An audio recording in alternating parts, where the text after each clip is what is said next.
Olá, turma, tudo bem? Bom, essa aula que estou gravando nesse momento equivale à disciplina de diversidade cultural e o tema é cultura e formação de identidade. Bom, vamos entender o que é a identidade cultural, né? É um sentimento de identidade de um grupo, cultura ou indivíduo, na medida em que este é influenciado pela cultura do grupo a que pertence. É um processo de vivências sociais tecidas através do compartilhamento. Então, identidade cultural é a identidade em que nós estamos inseridos, né? É a sociedade, o local em que nós estamos inseridos, as práticas que a gente vivencia nesse local molda a nossa identidade cultural. E a formação dessa identidade cultural, né? Todas as pessoas que participam da sociedade possuem uma identidade cultural. E esta é construída através do processo de socialização vivenciado nas diversas instituições sociais. Então, nós formamos a nossa identidade social através das instituições em que nós estamos inseridos, certo? Muitas vezes a gente pode pensar assim, bom, sou brasileiro, né? Mas só que para a pessoa que mora em outro país, às vezes a concepção que ela tem de brasileiro não é necessariamente o que você é, né? Porque aquela lá é uma identidade cultural geral, né? Mas só que a nossa identidade cultural pessoal, né, que equivale a nós somente, é diferente. Pode ter sim algumas coisas em que a nossa própria cultura brasileira pode ter inserido, de fato, mas só que nós não necessariamente somos iguais a todos, né? Cada um tem a sua individualidade. O poder da cultura. É interessante a gente entender também o poder que a cultura tem, né? A cultura, ela expressa um conjunto de valores e costumes de um povo, certo? Então, todos os elementos culturais são aprendidos e compartilhados através das práticas sociais.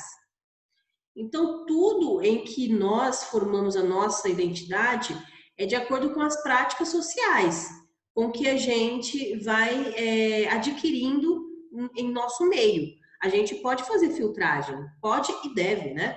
Fazer filtragem. Não necessariamente a gente nasce numa sociedade em que há corrupção e nós necessariamente vamos ser corruptos, né? Nós temos e devemos fazer essa separação para que nós possamos está colocando dentro de nós coisas só positivas e benéficas que a nossa sociedade impõe, né? Valores e normas na formação da identidade cultural. As normas sociais promovem a incorporação dos valores e da cultura através das regras de comportamento. Stuart Hall é um dos pioneiros no estudo sobre identidade cultural e o sociólogo afirma que estamos passando por uma era de mudança estrutural em nossas identidades, o que impacta diariamente, na forma com que nos relacionamos uns com os outros, e muito desse choque cultural é proveniente da globalização. Então, muito dos nossos valores e formação de identidade não veio só do nosso povo, né? É a junção de várias culturas ali que nós permitimos que nos afete, né? Então, a forma como a nossa sociedade é, também é a forma como a cultura de fora, a globalização, às vezes, pode ter facilitado para a colocação de cultura X em nossa sociedade. Identidade cultural nas organizações. Bem, dentro do universo corporativo, temos que lidar com pessoas diferentes. Muitas vezes, essa convivência pode render conflitos. Nós vemos muito isso nas aulas anteriores, ainda mais na outra disciplina, que é técnicas administrativas. Nós vimos muito sobre nós termos esse jogo de cintura de lidar com as diferenças dentro da organização, né? Por isso, a chave de uma convivência profissional sadia vai além de só respeitar essas diferenças. Isso é um começo importante neste processo. Contudo, para aprimorar e evoluir as relações profissionais, é interessante entender qual perfil cultural eu pertenço e qual perfil as pessoas com quem me relaciono pertencem. Então, não necessariamente nós precisamos compreender que cada um é diferente para resolver conflitos, mas cada pessoa, cada funcionário tem uma forma diferente de relacionar e de trabalhar também, né? O sociólogo em que nós falamos anteriormente, Stuart Hall, ele destacou 3 concepções de identidades culturais dentro das organizações. E são elas: o individualista. Quem é o individualista, né? Esse individualista, ele tem como base o seu eu e tem a razão como eixo da sua identidade.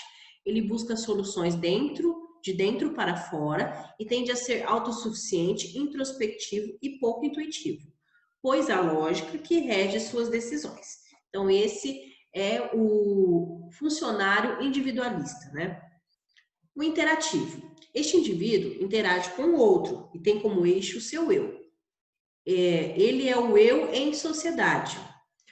Ele busca as soluções de fora para dentro, bem diferente lá, né, do anterior, individualista.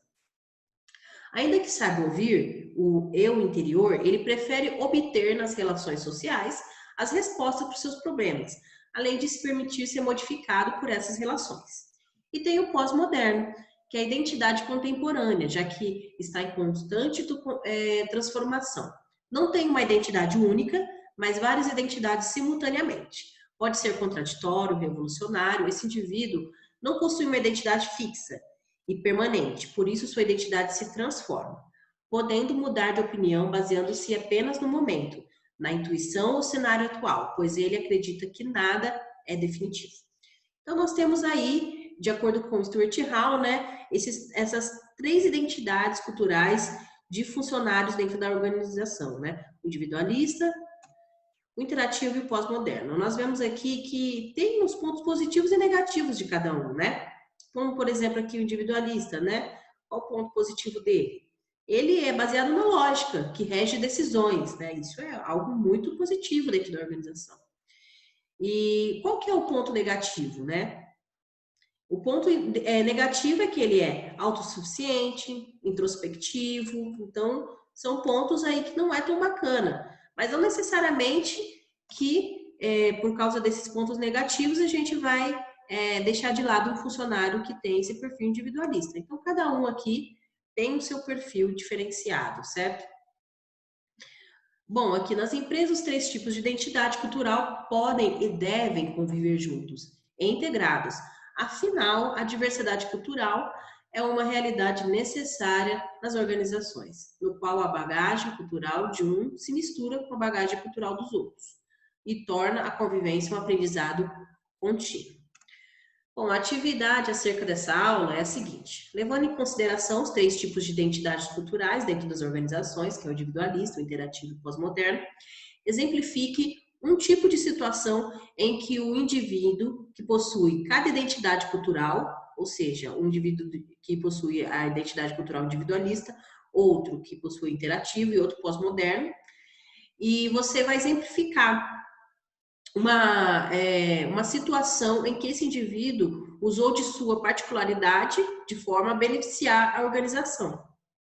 Então, você vai aí exemplificar, tentar pensar em 3 situações que de cada funcionário que tem essa identidade específica, em que ele utilizou dessa diferença dele em relação com o outro para beneficiar a organização.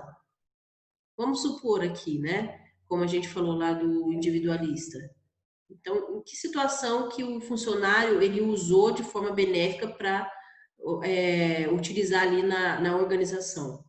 A gente viu que ele tem ponto positivo e negativo, né? Então, vocês veem aí o ponto positivo e façam aí um exemplo, exemplifique de acordo com esse ponto positivo, ok? Então, é isso, pessoal. Referente à aula de hoje, é isso que eu tenho que passar para vocês. Qualquer dúvida, é só entrar em contato lá no Google Sala e nos comunicamos por ali, ok? Então, todos uma ótima aula, uma ótima semana e nos vemos até a próxima.